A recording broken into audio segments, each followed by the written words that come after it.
नमस्कार, मैं हूं हर्ष शर्मा। कमोडिटीज़ के इस खास शो एनर्जी मीटर में आपका बहुत बहुत स्वागत है। कच्चे तेल की कीमतों में आज आप देखिए एक दबाव देखने को मिल रहा है, यहाँ पर उतार चढ़ाव देखने को मिल रहा है और साथ ही नेचुरल गैस में भी ट्रेडर्स जो है यहाँ पर थोड़ी सी एक सतर्कता बरतते हुए दिख रहे हैं। ऐसे में स्ट्रेटजी क्या बनानी चाहिए ये हम लोग जानेंगे। यहाँ पर एनर्जी मार्केट में तमाम चीज़ों पर बात करने के लिए हमारे साथ बेहद खास मेहमान कमोडिटी समाचार सिक्योरिटीज़ के को फाउंडर एंड हेड रिसर्च अंकित कपूर साहब जुड़ रहे हैं। सर बहुत बहुत स्वागत है। जी नमस्कार।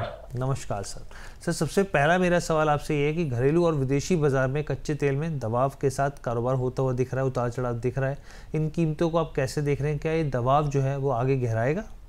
क्रूड ऑयल के अंदर देखिए प्रेशर बना हुआ है और जैसे जैसे टेंशन मार्केट में रिलीज होंगी वैसे वैसे इसके अंदर और दबाव देखने को मिल सकता है। लेकिन फिर भी अगर मैं बात करूं तो बहुत टाइम से एक रेंज में चल रहा है 5400 नीचे में और 5800 ऊपर में, इसी की रेंज में ट्रेड करता हुआ नजर आ रहा है। कोई भी अगर वापस से जो गाजा वाला मैटर है अगर वो शांत हो जाता है तो डेफिनेटली अच्छी खासी गिरावट इसके अंदर और देखने को मिलेगी, क्योंकि बहुत टाइम से अगर हम देखें डिमांड एंड सप्लाई काफी एक सीमित दायरे में बनी हुई है और बिल्कुल एक जैसी बनी हुई है। कोई बहुत बड़ा डिफरेंस क्रिएट नहीं हो रहा है, जितनी सप्लाई है उतनी ही डिमांड है। आने वाले टाइम में डिमांड मुझे बढ़ती हुई नजर नहीं आ रही है, लेकिन सप्लाई जो कंसर्न है वो कहीं ना कहीं ऐसा नहीं है कि सप्लाई यहाँ पे थोड़ा सा डिटोरेट होता नजर आएगा या फिर कम होता नजर आएगा। इसी कारण से क्रूड ऑयल प्राइसेस मुझे लग रहा है कि रेंज में ट्रेड कर रहा है। $60 का एक मेजर सपोर्ट है क्रूड ऑयल के अंदर, अगर वो टूटेगा तभी हम इसके अंदर बिकवाली करके चल सकते हैं। शॉर्ट टर्म में मेरी राय रहेगी अगर किसी को भी खरीदारी करनी है तो 5400 के आसपास खरीदारी कर सकते हैं। बहुत बड़ा स्टॉप लॉस मत लगाइएगा, 5360 का ही स्टॉप लॉस लगा के रखिएगा। टारगेट 5480 तक देखने को मिल सकते हैं।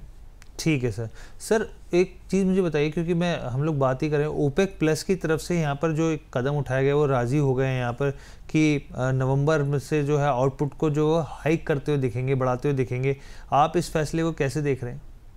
देखिए मैंने अभी थोड़ी देर पहले ये बताया कि जो सप्लाई है वो अभी और बढ़ती हुई नजर आएगी। अभी ओपेक के पास कंडीशन क्या है, क्योंकि प्राइसेस काफी डाउन है, अगर वो यहां से प्रोडक्शन कट करते हैं तो उनको नुकसान होगा। यहां पे प्रोडक्शन बढ़ाने में ही उनको लगता है कि मुझे लग रहा है कि समझदारी रहेगी कि वो प्रोडक्शन बढ़ाएंगे तो उनका जो लॉस है वो नहीं होगा। और दूसरी चीज है जो रेवेन्यू लॉस है वो काफी दिक्कत वाली चीज वहां पे हो रही है।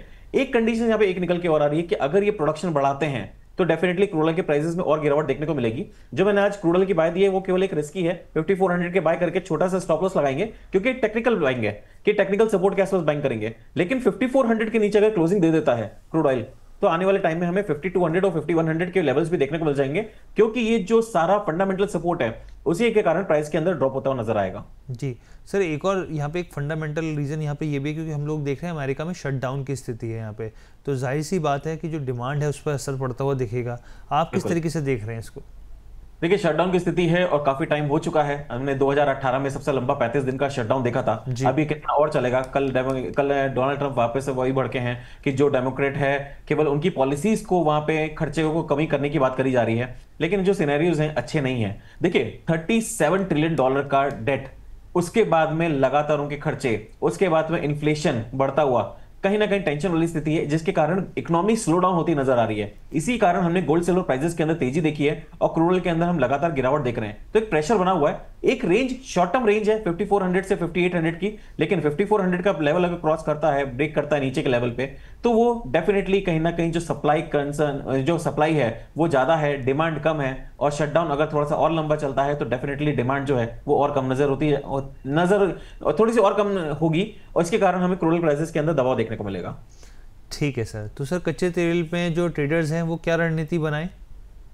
5400 के आसपास रिस्क लेके बाइंग करिएगा, क्योंकि बार बार उसी सपोर्ट से पलट रहा है। 5360 का स्टॉप लॉस रहेगा। टारगेट इसके अंदर 5480 तक देखने को मिल सकते हैं। 5480 का लेवल अगर वापस से मिलता है तो फिर से बिकवाली कर सकते हैं। 5580 का स्टॉप लॉस लगाएंगे, नीचे में टारगेट 5400 तक देखने को मिलेंगे।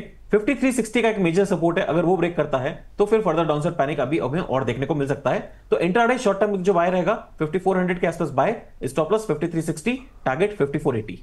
ठीक है, तो ये सर ने जो बताया क्रूड को लेकर, देखिए यहाँ पे अक्टूबर सीरीज़ के लिए 5400 पर आप लोगों को खरीदारी करनी है, 5400 पे खरीदारी करनी है। लक्ष्य किन लक्ष्यों के लिए? 5480 के लिए, स्टॉप लॉस 5360 के लिए यहाँ पे।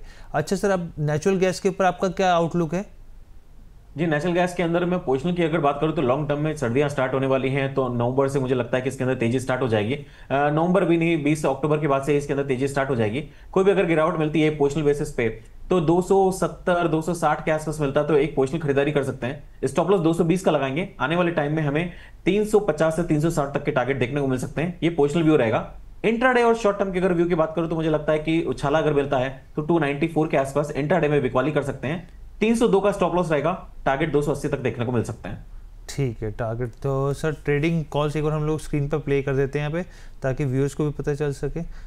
ठीक है, अच्छा सर एक चीज़ हमारे दर्शकों को समझाइए, बहुत इस तरह के सवाल आते रहते हैं हमारे पास जिस तरीके से, क्योंकि हम लोग देखते हैं कि विंटर्स में काफ़ी असर पड़ता है यहाँ पे नेचुरल गैस को लेकर, तो जो LNG CNG जो प्राइजेस होते हैं, हालांकि वो गवर्नमेंट की तरफ से अप्रिशिएट होते हैं, उस पर क्या असर पड़ता है यहाँ पे?